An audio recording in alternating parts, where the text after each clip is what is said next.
Hello, this is the third video on Save the Family. The title is Divine Purpose of a Family. And Brother Eddie Villanueva said, "While I do understand the plight of marriages that have become hostile and untenable, allowing divorce is not and will never be the answer to problematic unions. I agree with that statement of Brother Eddie. This is what I believe.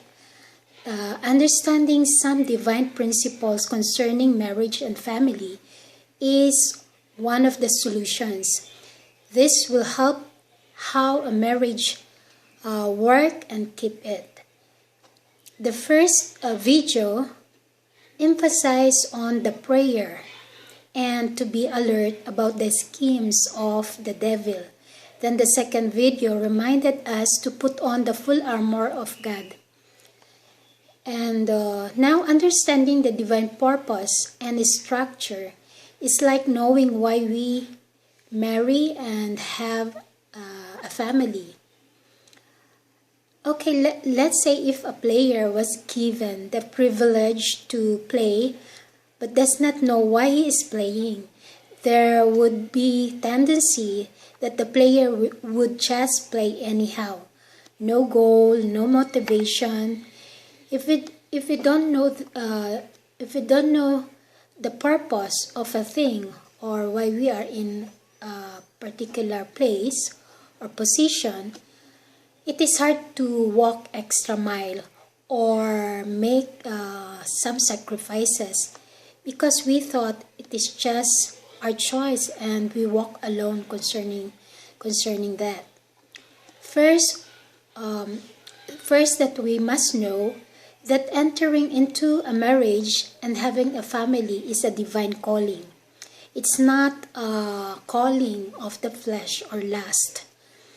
Why am I saying this? Because it is our God who established it. It is the first institution that He established. I believe most of you or all of us know that it is God who established marriage and family. You know, after creating Adam, our God provided everything that man would need. He did not identify school or education or businesses and other kind of institution. There are two. God identified is the need for somebody. So there are two major purposes why God has established marriage and family as the first institution. First, for the purpose of proliferation or procreation and management of His creations, which is stated in Genesis 1 verses 27 to 28. I will read. So God created mankind in His own image. In the image of God He created them, male and female He created them. God blessed them and said to them, "Be fruitful and increase in number. Fill the earth and subdue it.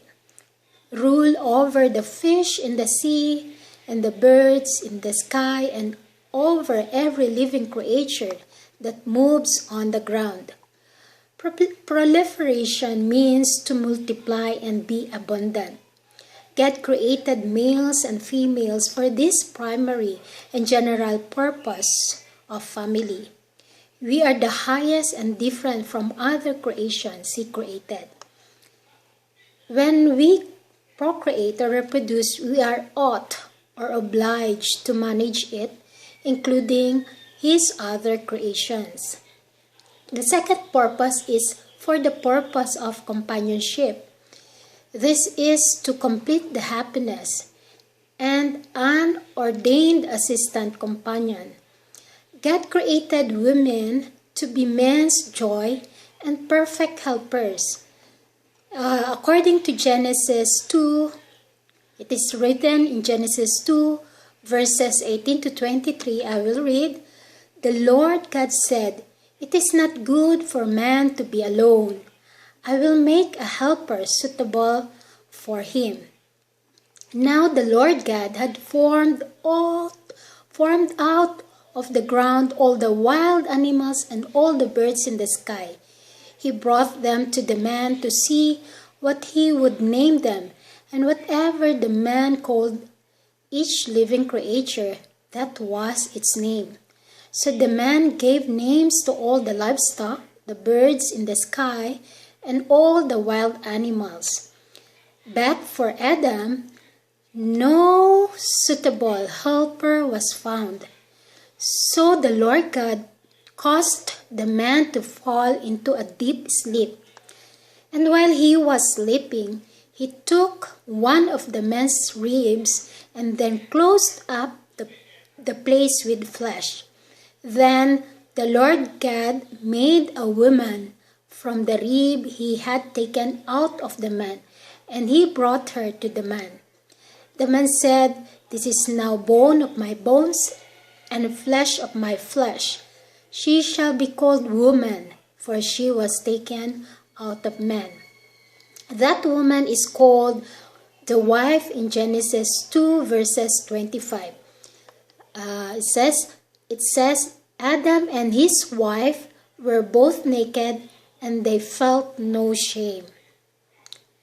A companion is someone to communicate our mind, our thoughts, emotions, desires, plans, etc., and spend a lot of time with. It means someone to talk with, to laugh with, to cry with. A companion is someone giving support, to offer hands, to pull or push if one is down or not achieving individual's purpose, which is different from the general purpose that we are discussing. A companion is our prayer partner too, desiring good things for him or her and leave it to God.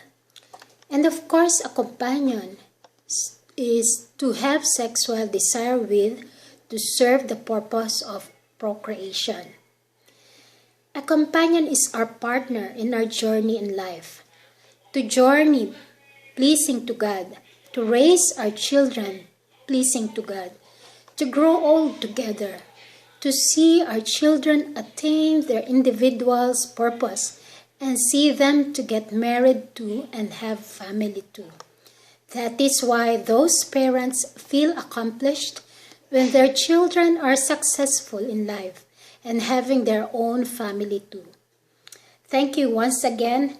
Next video will be about the divine structure of a family. Please watch. Thank you. Bye.